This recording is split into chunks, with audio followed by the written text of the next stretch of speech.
Olá, meu nome é Rafael Toledo, sou estatístico da Upper e neste vídeo irei dar continuidade na análise de regressão de Poisson, abordando aplicações software para o segundo caso prático. Neste segundo caso prático, temos dados de um estudo com 100 indivíduos de pelo menos 65 anos de idade em boas condições físicas. O objetivo é tentar relacionar o número de quedas, num período de 6 meses, com algumas variáveis explicativas. Então, é ajustar um modelo de regressão de Poisson com a variável quedas, que é a variável resposta, e as variáveis explicativas. Intervenção, que assume dois valores, 0 para educação somente e 1 para educação e exercícios físicos. A variável explicativa sexo, sendo 0 feminino e 1 masculino. E as variáveis balanço e força, que são scores, e quanto maior o valor, maior é este score, maior é o balanço e a força do indivíduo. Vamos para o software para darmos início a esta aplicação. Diante do software, na interface RStudio, vamos dar início ao segundo caso prático, que é referente à regressão de Poisson. Inicialmente, vamos fazer a instalação dos pacotes, o primeiro para a leitura da base de dados, o segundo para a utilização do teste para verificar a suposição de equidispersão e o terceiro para o ajuste do modelo. Como esses pacotes estão instalados no software, irei apenas fazer a solicitação no meu software, visto que esses pacotes estão instalados no meu software. A base de dados ela está no formato .dat, então vamos utilizar a função read.table e nomeá-la como dados. Então, a base de dados ela é composta por 100 observações, temos 5 variáveis. Vamos nomear essa base de dados, ou seja, a coluna dessas bases de dados com essas variáveis, já que elas se encontram como V1, V2, V3, V4 e V5. Vamos nomear como quedas, interve, sexo, balanço e força. Agora vamos verificar. Temos aqui as quedas, que é o número de quedas no período de 6 meses. Interve, que é a intervenção. 0 recebe referente à educação somente. E 1, educação e exercícios físicos. Para a variável sexo, 0 feminino e 1 igual a masculino. Temos as variáveis balanço e força, que são os scores. Então, quanto maior este valor, maior é o balanço e a força do indivíduo. Vamos agora calcular as medidas resumo para a base de dados. Então, observe que o número mínimo de quedas é 0 e o máximo 11, e a média de quedas é igual a 3,04, e 50% das observações referentes ao número de quedas encontram-se iguais ou abaixo de Q3. Referente ao balanço, ao score de balanço, o valor mínimo é 13 e o máximo é 98, e a média do score de balanço é igual a 52,83, e 50% das observações referentes aos scores do balanço dos indivíduos estão iguais ou abaixo do que 51,50. Para o caso dos scores referentes à força, o valor mínimo 18 e o valor máximo 90, a média igual a 60,78, e 50% das observações encontram-se iguais ou abaixo do valor de score 60. Vamos verificar a suposição de equidispersão calculando a média do número de quedas e também a variância do número de quedas. Temos o valor de 3,04 e uma variância de 5,93. Vamos primeiro ajustar o modelo para podermos utilizar o teste para verificarmos a questão desse pressuposto, dessa suposição de equidispersão também. Então vamos nomear como mod, que é um modelo ajustado, utilizando a função glm. Então temos aqui a variável resposta, que é o número de quedas, e as variáveis explicativas, que é a intervenção, sexo, os scores de balanço e força. Temos aqui a família, igual a Poisson, já que estamos utilizando o modelo de regressão de Poisson. E estamos declarando também aqui qual é a base de dados utilizada. Vamos fazer o summary do modelo. Já temos aqui a fórmula que foi utilizada e as variáveis utilizadas, as estimativas das variáveis explicativas e o p-valor, que é a métrica que vamos utilizar para verificarmos se as variáveis são significantes para o modelo proposto. Então, note que as variáveis força, balanço e a intervenção foram estatisticamente significantes. Vamos aqui calcular uma outra forma de testar a equidispersão, utilizando essa função dispersion teste, utilizando o modelo ajustado e a alternativa sendo bilateral.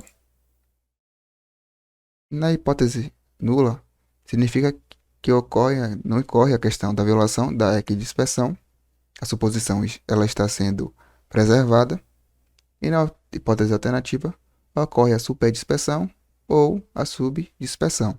Ou seja, são problemas que podem ocorrer na prática.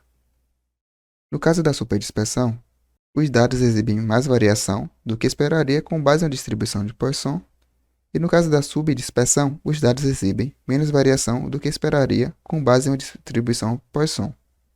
Ou seja, na superdispersão, o valor esperado é menor do que a variância, e no caso da subdispersão, o valor esperado é maior do que a variância.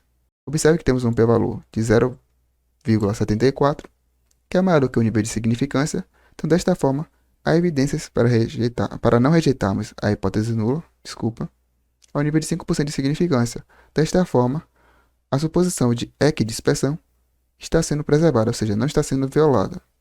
Então, agora vamos rodar novamente o modelo para fazermos o summary, que é o resumo do modelo, e para que possamos interpretar os resultados.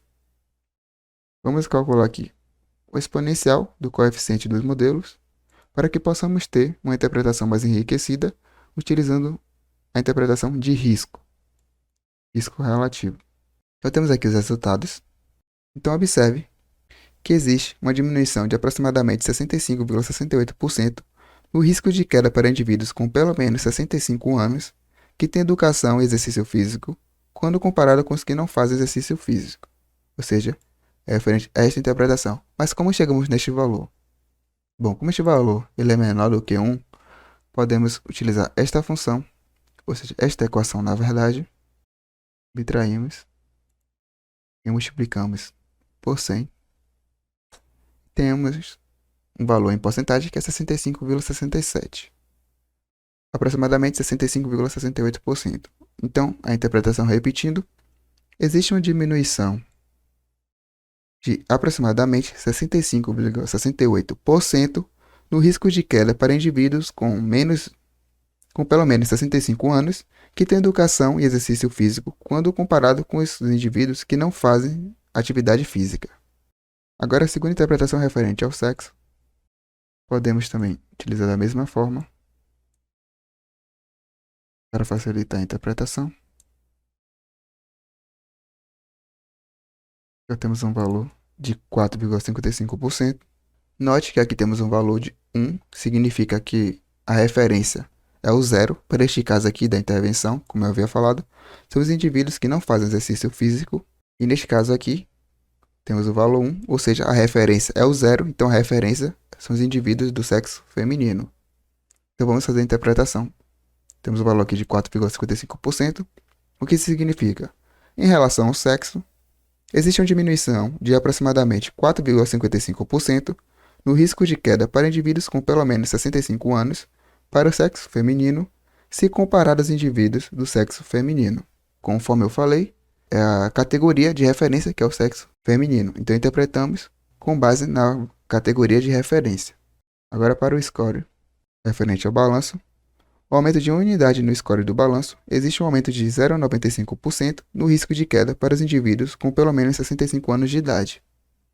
Podemos fazer, como ele é maior do que 1, podemos interpretar também que o risco é 1,009 vezes maior para cada variação na unidade do score do balanço.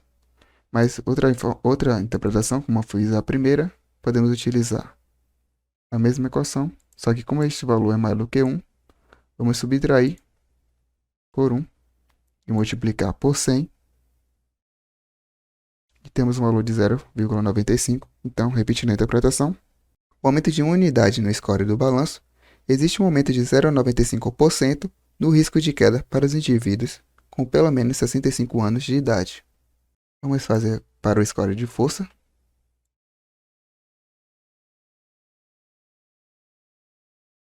Faltou o sinal de subtração. Temos um valor de 0,86%. Ou seja, no caso do aumento de unidade no score da força, o risco de queda para esses indivíduos aumenta em 0,86%. Após a aplicação em SoftR, foi possível verificar o uso desta análise para esses dados. Então não deixe de conferir os próximos vídeos aqui do canal. Não esqueça de se inscrever, deixar um curtir, ativar o sininho para receber notificações e seguir o StatPlace nas redes sociais. Até mais, pessoal!